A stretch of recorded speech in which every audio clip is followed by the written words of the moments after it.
What are the major problems, issues, challenges you have encountered, experienced in your field kanang forest ranger?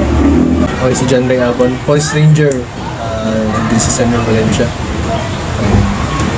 Ang akong major o mga issues and concerns nga encounter sa field is kaning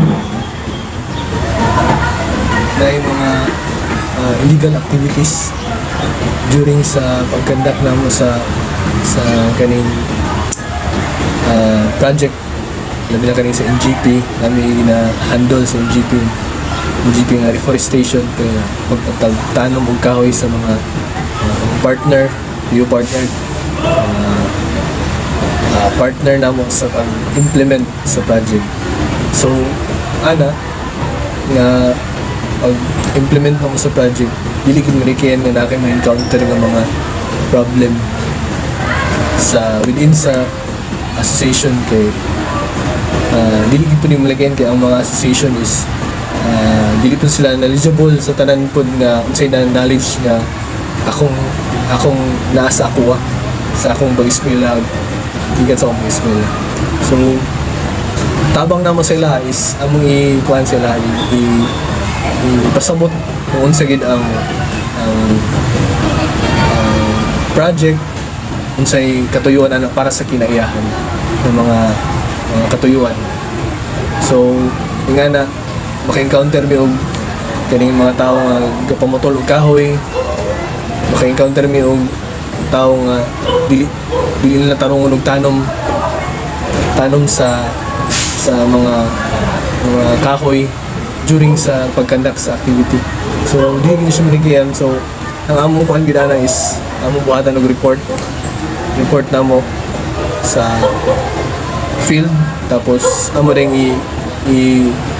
hatag sa among focal person sa among chief. But kuan na during sa pagkuan namo sa report, pag-conduct namo sa report dito, amo pong istoryahan tong mga tao say reason ganong kuan mo sila himo mo siya report kay para pod makabalo sila nga ay kuanday kaning safe din ang gibuhat or naday mas maayo nga kuan maayo nga kaning buhaton para dili na maputol og kahoy. So ana lang dili marikian nga namin makita nga kuan mga tao nga mamutol, dili pod siya kanang delikado pod siya sa tinud lang, delikado siya kay may mga tao nga kuan pod kaning itong supak bitaw sa balaod sa panggobyerno. Murag nakuan sila nga ay katuman lagi si kuan si yahang silingan dito wala lagi daw gidakop nga kuan na katong uban mo kuan pod nga ay kato wala man lagi nila tanong ilahang kuan okay ra man lagi dili pod sa tanang panahon kay wala man pod may siguro atong time wala mi ka kuan sa katong ilang gipasabot ng mga tao nga kuan ba naghimo og ingato wala min sila may naaktuhan namo nga nakita mo na siya nga kuan kani amo siya nabukatan ng lipod. So kuan siya para sa ako is major siya nga problem na encountered kay pag once na mabuhatan na mong report na mo diri sa opisina, threat na magyapon to sa ilaha nga kuan sila sa mga balaod nga makasupak sila sa balaod, na possibility nga makakuanan sila sa kaso. So kadto siya makasuhan ang tao nga among isumbong or mga report. Kami po sa Central Valencia is threat po sa amo nga magsiki og balik-balik dito kay basin ng na sila una-una nga daw na sa amo ba. So para sa ako gana lang. Sige sir, thank you. Second question. Why are those considered problems? Consider siya as problem kay makakuan siya sa kinayahan. Kapekto yun siya. Bisan pa isa na yung makita. Mostly yun sa field na kay di makita nga ginabuhat labi nila ba. Labi nag ang sama mo dis kami rin lang ibantayan. Pag tago sila kumutol. Pag wala may ahead din sila mag-operate. mo na siya nga pag dili siya makontrol, dili sila madakpan or masampulan, maghinahinay ka purot ang kalasangan na sige nagpumutlon, ano ba? Mayroon sila nga, mayroon sila nga pambalay lang, pero kuha na dahil, nananito yung sideline nga kaning ibaligyan nila. Isa mo gina, kanang commercial na purposes sa mga environmental nga kuan na nasa ang mga kahoy nga nasa bukid. Kung mo gina commercial nila para makakwarta sila. Pero kasi sila kabalo nga daw kay impact sa environment. Pinapasabot naman sila nga kaninyong lasang dali o inyo nang buto ninyo. Kaninyong tubig nga kuhan dali, gatubod. Umot ang panahon nga mahubas na dili na siya magas. Tapos init na ang panahon, init na gid ang inyong lugar. So, dako siya og kuan impact. Ang problema dili lang kay sa dili sa mga office kundi sa kuan environment. Next question, sir, kay how did those problems affect you? Naka-apekto siya sa ako as kuan siya as ulit mo ko forestry graduate, then as employee of the Department of Environment and Natural Resources. Okay, kita paningkamot ang mo kuan ang kinaiyahan, lambo, kalasangan, through pagpanano mo kahoy, pag implement sa mga projects sa DNR, but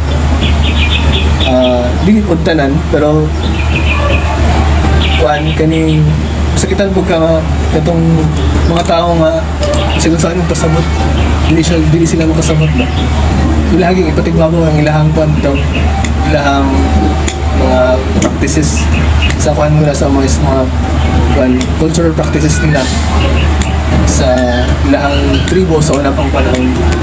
Then napayuban nga dili mga IP nga kuan pod kahit mga ulo istoryahan. Wala siya maka-apekto sa ako kay as kuan siya forestry graduate in DNR employee concerned na sa kuan environment kay mubi atong iskulahan po nga nagyapon mo basta makasunod mo dire Tara, sir.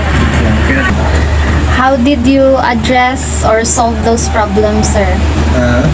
How did you address or solve those problems? solve those problems.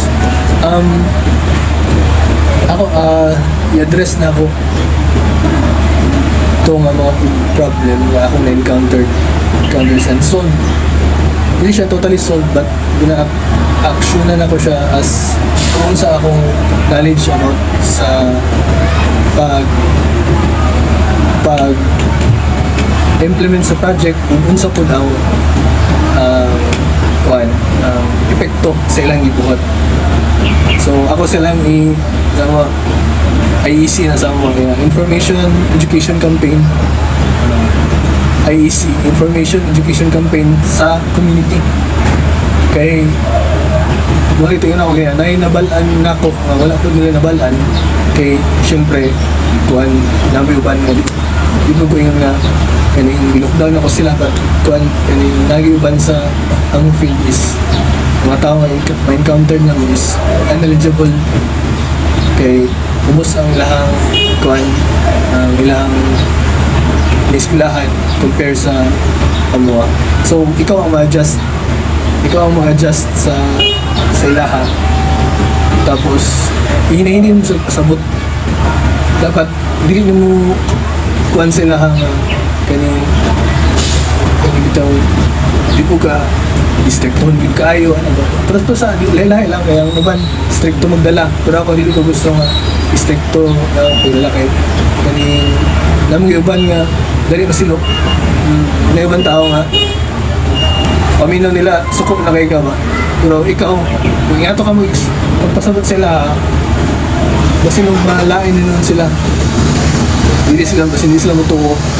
So ang ako lang is pasabot na ako sila gikan sa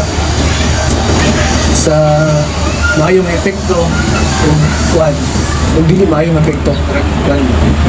Tapos tunuan ako sila sa maayo buhaton para ang kuan ang ilang mga practices is dili na nila i-padayon or i-minimize na nga kanina. Kay kuan mo kung dili mo sila i-kuan pasabot na magsige sila gumtol. Tapos mapasa tulong generation ang ilang mga kuan mga trabaho. Sabot ka lang ang ilang mga future generation sila mga kaapuan mga anak puon nga itong namuyo sa ilang lugar sila rin ako mag-suffer.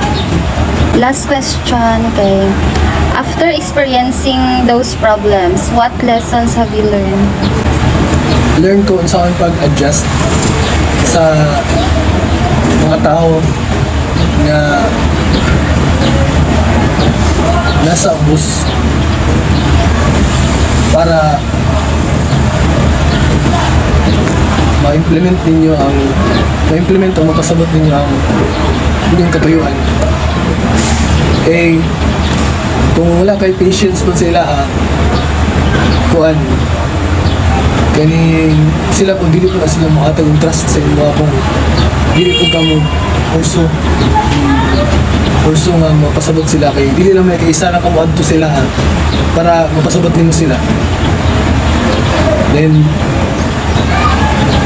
mas may nga kung pwede maadtuan mo sila magbalik-balikan, matabangan mo sila hands-on tapos technically nga pag-manage sa ilang kalasangan sa ilang mga kahuyan mas maayo. So para sa ako is lesson learned nga kuan tas ano yung pasensya kay sa amo po sa kuan sa DNR public